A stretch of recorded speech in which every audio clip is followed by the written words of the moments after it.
رمضان المبارک کے آخری عشرے کا اعتکاف نبی پاک صلی اللہ تعالیٰ علیہ وسلم کے مقدس طریقوں میں سے ایک بڑا خوبصورت طریقہ ہے۔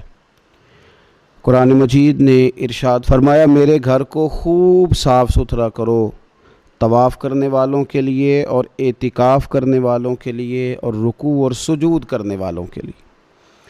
نبی پاک صلی اللہ تعالیٰ علیہ وسلم نے ہر سال رمضان المبارک کے آخری عشرے کا اعتکاف فرمایا ہے۔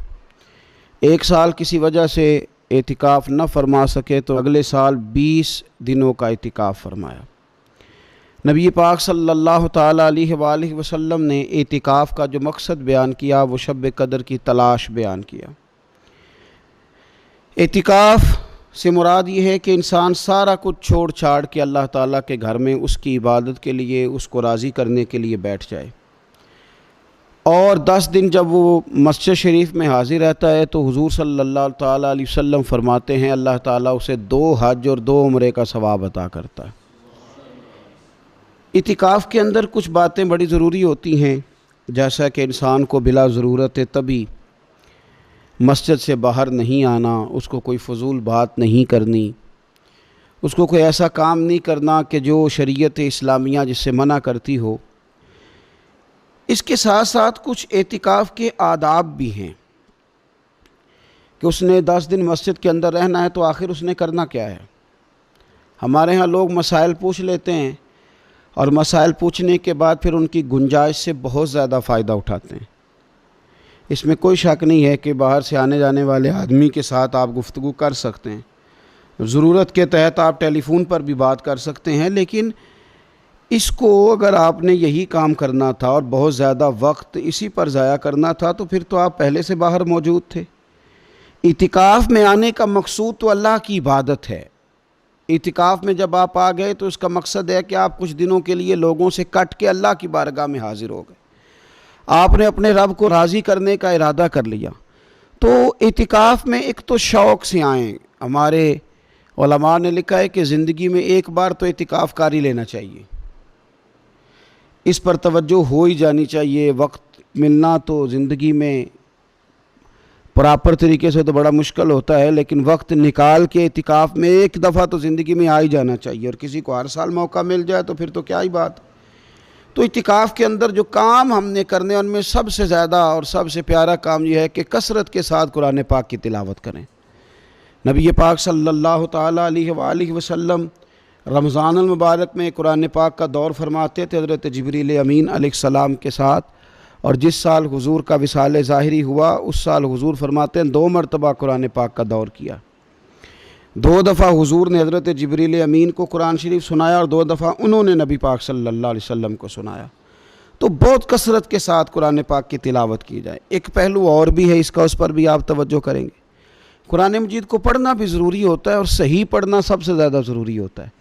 تو اگر آپ کسی ایسی مسجد میں تشریف فرما ہیں جہاں آپ کے لیے بندوبست کیا گیا ہے تو کوشش کریں کہ وہاں قاری صاحب سے، عالم صاحب سے، امام صاحب سے آپ قرآن مجید کو سیکھیں، اور کوئی زیادہ مشکل نہیں ہے۔ پورے 10 دن آپ موجود ہیں، اور اگر آپ 10 دن پوری توجہ کے ساتھ قرآن مجید کے مخارج پہ لگائیں گے تو امید ہے کہ بہت حد تک آپ کو قرآن مجید سمجھنے میں، پڑھنے میں آسانی ہونے لگی۔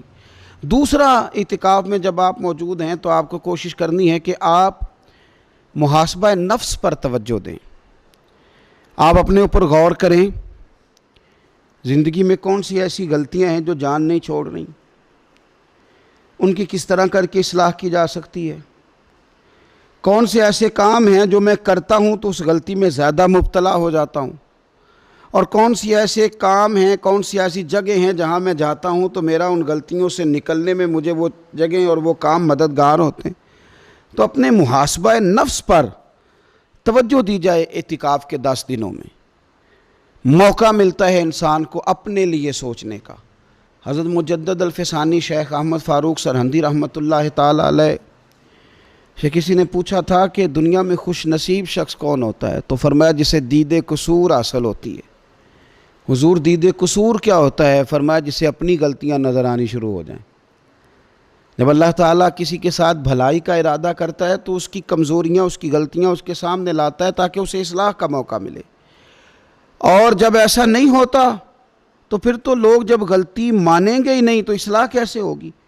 تو اعتکاف کے 10 دنوں میں محاسبہ نفس پر خاص توجہ دیں، اپنی زندگی میں اپنا حساب کریں، اپنا حساب۔ اور جناب عمر فاروق رضی اللہ تعالیٰ عنہ کی وہ روایت ہمیں بتاتی ہے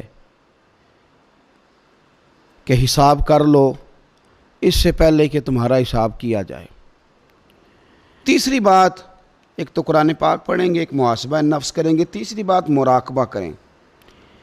کچھ دیر کے لیے بیٹھیں، یہ غور کریں کہ رب تعالیٰ نے ہمیں نعمتیں کتنی عطا فرمائی ہیں، پھر یہ غور کریں کہ ان نعمتوں کے بارے میں، ان نعمتوں کے ساتھ ہماری عبادت کتنی ہے، ہمارا شکر کتنا ہے۔ زندگی اپنی کا حساب لگائیں، غور کریں کہ کتنا کچھ ہے جو ہمیں محنت سے ملا ہے اور کتنا ہے جو بغیر محنت کے ملا ہے، اور کون سی ایسی نعمتیں ہیں جن کا ہم نے شکریہ ادا کیا اور کون سی ایسی ہیں جن پر ہم نے کبھی توجہ ہی نہیں کی کہ یار یہ تو بہت بڑی نعمت ہے جو اللہ نے ہمیں عطا کی ہوئی۔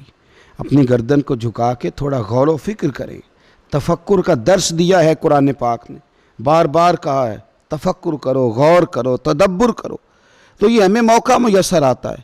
چوتھی بات، اعتکاف کے دنوں میں اپنے رب کریم کے ساتھ اپنی توجہ کو لگائیں۔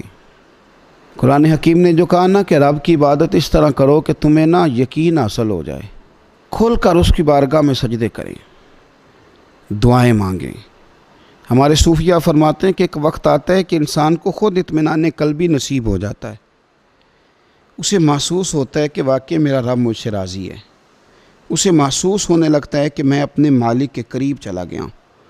وہ اس کثرت سے نفل پڑھتا ہے، اس ذوق کے ساتھ وہ اس کی بارگاہ میں دعائیں کرتا ہے، اس شوق کے ساتھ وہ تلاوت کرتا ہے، خود محسوس کرنے لگتا ہے کہ اب میرا دل لگنے لگ گیا ہے، اب میں دعا مانگتا ہوں تو مجھے لگتا ہے کہ قبولیت میری دعاؤں کے قریب آنے لگی ہے۔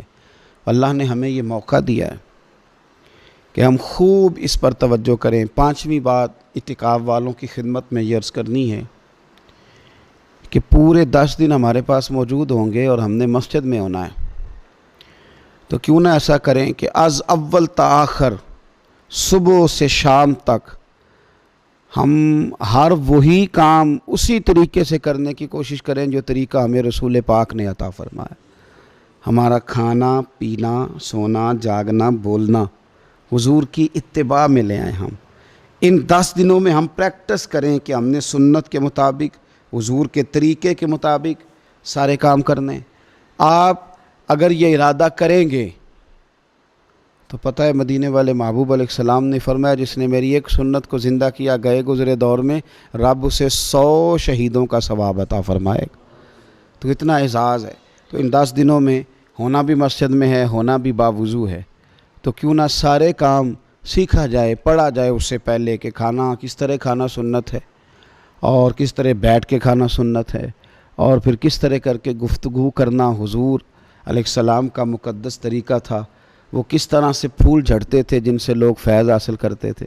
تو اعتکاف میں اپنی مصروفیات کو ان 5 کاموں میں لگائیں۔